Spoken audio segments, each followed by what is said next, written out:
Hi, hello, எல்லாருக்கும் வணக்கம். Welcome back to my channel. நீங்கள் இப்போ தான் ஃபஸ்ட் டைம் என்னோடய சேனலை பார்க்குறீங்கன்னா ப்ளீஸ் சேனலை சப்ஸ்கிரைப் பண்ணிக்கோங்க.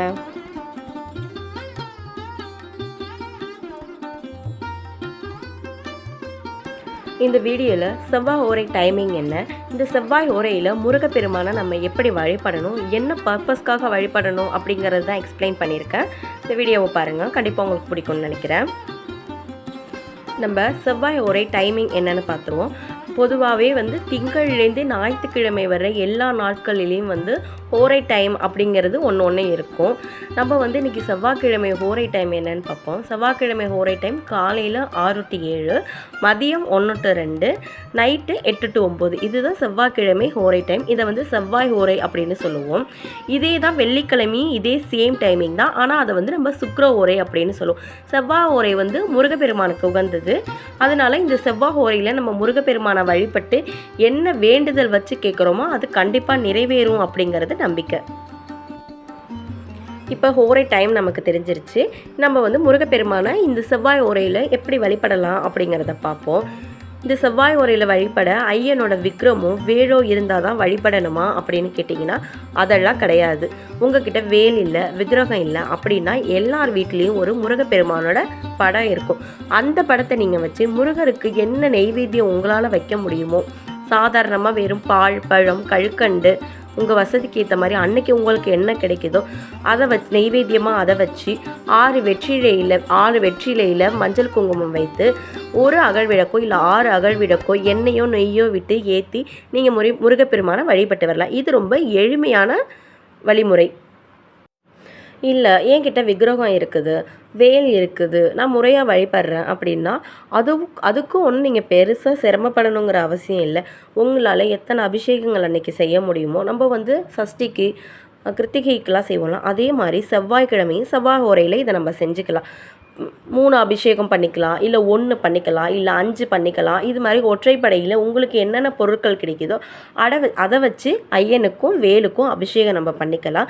உங்களுடைய வேல் ஒரு அடிக்கு மேலே இருந்துச்சுன்னா அதை நீங்கள் அதோட கூரிய பகுதியில் நீங்கள் லெமன் சொருகி வழிபாடு பண்ணுங்கள். இதுக்கு நம்ம லெமன் சொருகணும் அப்படிங்கிறதுனா ஒரு ஷார்ட்ஸ் வீடியோ அப்லோட் பண்ணியிருக்கேன், அதை போய் பாருங்கள். அதில் உங்களுக்கு தெரியும், நான் எக்ஸ்பிளைன் பண்ணியிருப்பேன் என்னென்னு.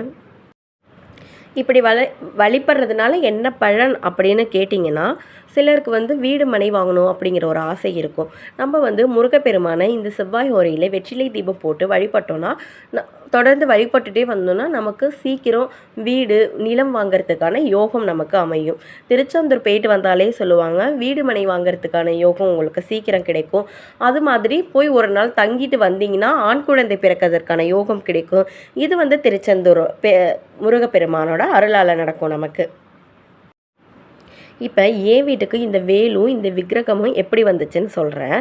எனக்கும் பெருசாக முருகப்பெருமானை எப்படி வழிபடணுங்கிற எந்த இன்ஃபர்மேஷனுமே தெரியாது. செவ்வாய்க்கிழமை வழிபடணுமா, வெள்ளிக்கிழமை வழிபடணுமா, எப்படி வழிபடணும், இது எதுவுமே எனக்கு தெரியாது. இந்த வேல் நான் அமேசானில் 450 ரூபாய்க்கு நான் வாங்கினேன். இது வேல் பூஜை பண்ணுறதுக்காக நான் கண்டிப்பாக வாங்கலை. வேல் வச்சு சாமி கும்பிடலாம், இது மட்டும்தான் எனக்கு அப்போ தெரிஞ்சது. எனக்கு இது மட்டும்தான், அதுக்காக இந்த வேலை நான் வாங்கினேன். இதை எனக்கு முறையாக எப்படி வழிபடணும், என்ன மாதிரி செய்யணும், அது மாதிரி எனக்கு இதில் எதுவுமே கிடையாது, எதுவுமே தெரியாது. எனக்கு இதில் நாலேஜும் சுத்தமாக இல்லை. அதை வாங்கி நான் வச்சுட்டேன், அதோடு சரி. ஒரு 6 மாதம் அந்த வேல் சும்மாவே இருந்துச்சு. அந்த வேலை ஒரு தட்டில் வச்சு வழிபடணும் அப்படிங்கிற இன்ஃபர்மேஷன் கூட எனக்கு தெரியாது. கொஞ்சம் நாள் போக போக போக அதை பற்றின விஷயங்களை நம்ம கேட்போம், கேள்விப்படுவோம்ல. அதுக்கப்புறம் தான் எனக்கு தெரிஞ்சிச்சு வேலை நம்ம முறையாக ஒரு பித்தளை தட்டில் பச்சரிசி பரப்பி வச்சு வழிபடணும். அது ஒரு அடிக்கு மேலே இருந்துச்சுன்னா அதுக்கு லெமன் சொருகணும். அப்படி இல்லைன்னா அதோட கூரிய பகுதியில் நம்ம மஞ்சள் குங்குமம் வச்சு வழிபடணும் அப்படிங்கிறதே எனக்கு கொஞ்சம் நாள் கழித்து தான் தெரிஞ்சிச்சு. முதல்ல முருகப்பெருமான் என்கிட்ட அவரோட வேலை ஃபஸ்ட்டு அனுப்பிட்டார். இதை முதல்ல நீ ஒழுங்காக வழிபடு. அந்த வேலை என் வீட்டுக்கு கிட்டத்தட்ட ஒரு 2 வருஷம் ஆயிடுச்சு.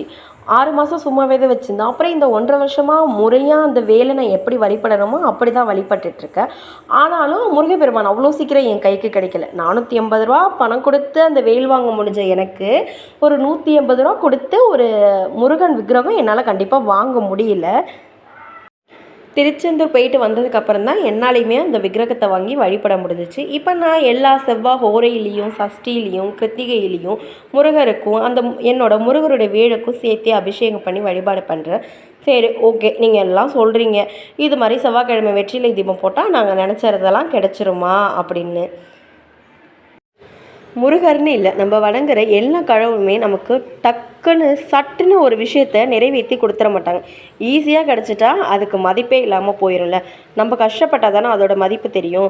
நம்ம வணங்குற கடவுள் எல்லாமே ஓகே, நீ எனக்கு பிடிச்சதெல்லாம் செஞ்சுட்ட, நான் உனக்கு வேணுங்கிறது செய்கிறேன்னு யாருமே செய்ய மாட்டாங்க.